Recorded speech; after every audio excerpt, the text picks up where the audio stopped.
అంటే ఉగాది నాడు ఏం చేస్తాం మనం? పచ్చడి తింటాం. గమనించండి, ఉగాది నాడు పచ్చళ్ళు ఏముంటాయి? తీపి, కారం, ఉప్పు, పులుపు, చేదు, వగరు.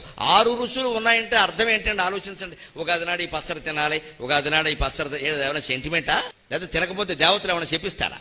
పైగా ఉగాది పచ్చడి మీరు గమనించండి, దాన్ని పచ్చడిని ఎందుకంటారో నాకు తెలియదు. అన్నంలో కలుపుకోరండి ఎవడోను. అన్నంలో కలుపుకోకుండా పచ్చడి ఏంటండి? అదే మాట. గోంగూర పచ్చడి కలుపుకోవా? చింతకాయ పచ్చడి కలుపుకోవా? వంకాయ పచ్చడి కలుపుకోవా? మరి ఉగాది పచ్చడి ఎవడో కలుపుకోడే? కలుపుకుంటే విచిత్రంగా చూస్తారు, అది కలుపుకుంటున్నాయి. మరి కలుపుకోనప్పుడు పచ్చడి ఎలా? అదే ఆలోచించాలి. పరిశోధన అంటే అదే. అక్కడ సంస్కృతి బయటపడుతుంది. కలుపుకుంటామా అంటే పచ్చడి కాదు. పచ్చడి అంటున్నారు, కలుపుకోవడానికి వీలు లేదు. పోనీ ప్రసాదం అంటే కళ్ళకద్దుకొని తినడానికి వీళ్ళ. ఉగాది నాడు ఎవడో కళ్ళకద్దుకోడు, మామూలుగా తింటాడు. ఎందుకంటే ఉగాదికి దేవుడు లేడు.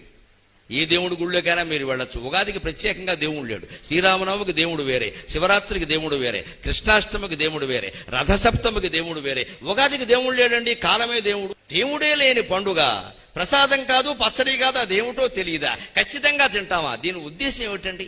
ఆ 6 రుచులు తీపి, కారం, ఉప్పు, పులుపు, చేదు, వగరు నువ్వు రోజు తినే భోజనంలో ఉండేలా చూసుకో. ఆరోగ్యం బాగుండాలంటే షడ్రసోపేత భోజనం.